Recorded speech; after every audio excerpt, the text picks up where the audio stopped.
स्वागत कर आज वीडियो को। आज मु आपण मानू कहबी जे आमे केमिति टाइम टेबल करिकी पढ़िले आमे आमर पाठ पढ़ा को मैनेज करिकी पढ़ी परिबा। बहुत पिला पचारती जे आमे को टाइम टेबल रे पढ़िबू। विभिन्न प्रकार पिला विभिन्न प्रकार टाइम टेबल कहबे। आपण जो एबे भी जदी यूट्यूब रे सर्च करिवे ताले बहुत किछि पिला बहुत किछि अलग अलग टाइम टेबल कहबे। किए कहबो सकाळे पढ़िबा उचित, किए कहबो राति रे पढ़िबा उचित, किए कहबो दिन बेले पढ़िबा उचित, किए कहबो राति रे अनिद्रा होइकी पढ़िबा उचित, किए कहबो पाहांते रे उठिकी पढ़िबा उचित। समस्ते विभिन्न प्रकार कथा कहिबे, किंतु मु आज आपण माननकु एही परि एक टाइम टेबल विषय कहबी जेउ टाइम टेबल टी मु आपनक पई बनेइबी नाही, आपण निजे ही बनेइबे। तेबे देखंतु टाइम टेबलटा सब बेले चेंज हुए। आपण भाबुथिबे जे मु सकाळे पढ़िबी किंतु आपनकर गोटे इमरजेंसी काम आसीगला, आपण पढ़ी परिबेनी। से समय आपण दुख करिवे जे मु तो भाबितिली पढ़िबी किंतु पढ़ी पारलिनी। बुझिपारे कि नहीं, टाइम टेबल सब बेले चेंज हुए।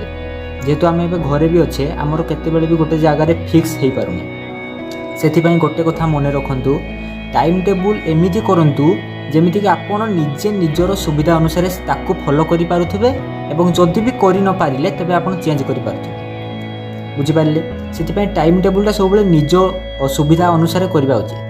आ गोटे प्रकार कथा हला, आपण सकाळे पढ़िबे कि राति रे पढ़िबे कि राति अनिद्रा होइकी पढ़िबे। यहाँ बहुत प्रकार गोटे प्रश्न थाए एवं आपनकर दिन में केते घंटा शोइबा उचित, यहाँ गोटे बहुत पिला मानकर डाउट थाए। आज से विषय में आपण मानक कहबी। देखंतु गोटे कथा हला, दुई प्रकार छात्र थांती। गोटे कैटेगरी छात्र माने हेले से माने राति अनिद्रा होइकी पढ़िबे एवं सकाळे डेरी रे उठिबे। आ गोटे प्रकार पिला होउचंती जो माने राति रे शीघ्र सोई पढ़िबे एवं सकाळे उठिकी पांचटारू पढ़िबे।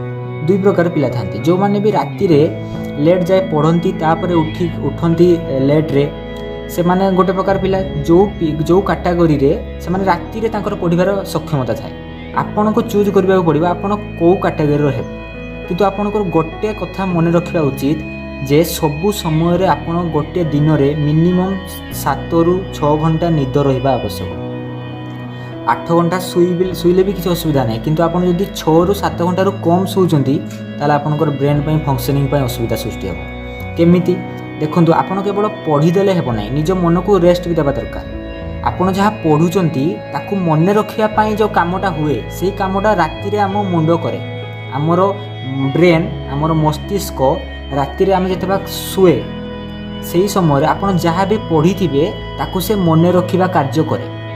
आपण जहाँ भी पढ़ुचंती ताकू सब बहुत शीघ्र भूली जाउथिबे, किंतु ताहा मने रुहे केमिति से मने रहिबा कार्यटी आपण धरा जाऊ राति रे गोटे पेज पढ़िकी शुइले एवं आपण दिन सारा जहाँ जहाँ पढ़ी राति रे आपणकर मस्तिष्क ताकू काउंट करी करी आपणकर परमानेंट आपण केमिति मने रहिबो सेति से रखे, स्टोरेज करिक रखे। सेति शोइबा निहाती दरकार। आपण जदि शोइबे नाही ताले आपण बहुत जण बक्का। जो गोटे पिला जे कहूची जे मु राति सारा अनिद्रा होइकी पढ़े ताले से बहुत गोटे बक्का पिला। कारण आपण गोटे कथा मन रखतु, जदि शोइबे नाही तो मन को रेस्ट नबो नाही, मिलिबो नाही। जदि मन को मस्तिष्क को रेस्ट देबे नाही तबे ताहाले से काम केमिति करिवो। सेति आपण जेकोनोसी भी टाइम टेबल करंतु निद निहाती रहिबा दरकार। आपनकर स्लीपिंग आवर 6 रु 8 घंटा तो सियोर रहिबा दरकार। बेसी कि तो शोइबे नाही, बेसी जदि शोइबे ताले निज पई असुविधा हो। आ गोटे कथा, आपण सकाळू जदि भी मो पई सकाळू जदि आपण उठिकी पढ़िबे ताले सेटा गोटे बहुत बेनिफिट आपनक पई। कोन पई? कारण आपण जदि 5टा 4टा रु भी उठिकी पढ़ी देउचंती ता माने कोन, राति सारा आपनकर मन हल्का होइकी अछि, शांत होइकी अछि। तापर जो पाठटा आपण पढ़िबे आपनक पूरा 100% मन रहइबो। एटा पूरा प्रैक्टिकल एग्जांपल रु मु आपण मानक कहूची। मु निजे भी एटा बहुत समय देखिछि। सकाळू उठी उठी जो पाठटा आपण पढ़िबे ताहा आपनकर मन रहिबार चांस अधिक थाए। सेतिपई एई कथा मन रखंतु। आ गोटे कथा, जो पिला माने बहुत समय भूल करंती, गोटे काम से माने भूल करंती जे सकाळू उठू उठू मोबाइल देखि दियंती। एटा गोटे बहुत बड़ खराब अभ्यास। आपण जदि सकाळू उठिकी मोबाइल देखि दउचंती ताले आपनकर मूड बहुत खराब हे जिवो। केमिति आपण सकाळू उठिबे तापर फेसबुक देखिबे, व्हाट्सएप देखिबे, मैसेंजर देखिबे, किए कोन छाड़ीची। आपण फेसबुक रे स्क्रॉल डाउन करूचंती, सेही समय आपण जहाँ भी देखिबाकू पाइबे फेसबुक रे 100% रु 99% कथा एवं जिनिस सबू माने आमर जोड़ा दरकार न थाए, अदरकारी जिनिस थाए। आपण साकू देखिदेबे, कोडी गोटे खराब न्यूज देखिदेबे, निजर सकाळर माइंड को आपण टोटल नष्ट कर देबे। से सब केबे भी निजर सकाल जो माइंड थाए ताको केबे भी नष्ट करने दिंतु नहीं। सकाल जो शांत मनटा थाए तार फायदा नियंतु। सकाळु उठिकी आपण 2-3 घंटा जदि पढ़ीदेवे ताले आपनकर अधा काम हो गला, कारण सकाळु उठिकी जो 2-3 घंटा पढ़िबे तार कैपेसिटीटा बहुत बड़, तार लाभटा बहुत बड़। आपण दिन बेले पढ़ाटा अलग, किंतु सकाଳେ जोटा पढ़ुछन्ती आपनकर मन पूरा शांत थाए। ये गोटे कथा मन रखु, जेकोसी भी टाइम टेबुल करूँ आप निजे टाइम टेबुल करेंगे निज अनुसार।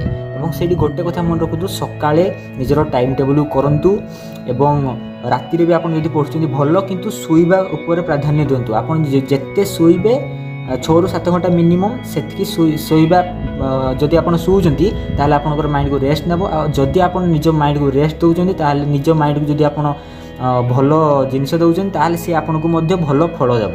से निज माइंड को सब भल जिनिस दिंतु, निज माइंड को रेस्ट दिंतु, सी आपको निश्चय काम करिवो। आपन जदि निज माइंड को रेस्ट देबे नाही ताहले सी आपनको बहुत कष्ट रे पाठ मन रखिबो। से गोटे कथा मन रखु, सकाळे सब शीघ्र उठा चेष्टा करूँ। जदि भी न उठी पारे तापर भी आप पढ़ु, किंतु गोटे कथा करेंगे सकाळे उठिकी सांगे सांगे मोबाइल देखिए, यहाँ गोटे बहुत खराब अभ्यास। और आउ गोटे कथा, निज अनुसार टाइम टेबुल बनातु। निजको केमिति आपन भल लगुच, निजको पढ़ा केमिति भल लगुच, से अनुसार टाइम टेबुल करके फॉलो करंतु एवं प्रतिदिन पाठ पढ़तु। यहाँ गोटे बहुत इंपोर्टेंट कथा। आप जदि कन्स्टांटली पाठ पढ़े ताहले आपन सुविधा, आपन लाभ।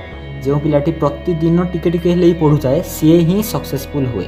आपन जदि परीक्षा पूर्व पढ़े आपन असुविधा सृष्टि हे। ये गोटे कथा मन रखु, और मन रखु टाइम टेबुलटे आपणकर अनुसार तैयारी करेंगे, क्या देखिकी करेंगे कि क्या कॉपी करेंगे ना। धन्यवाद।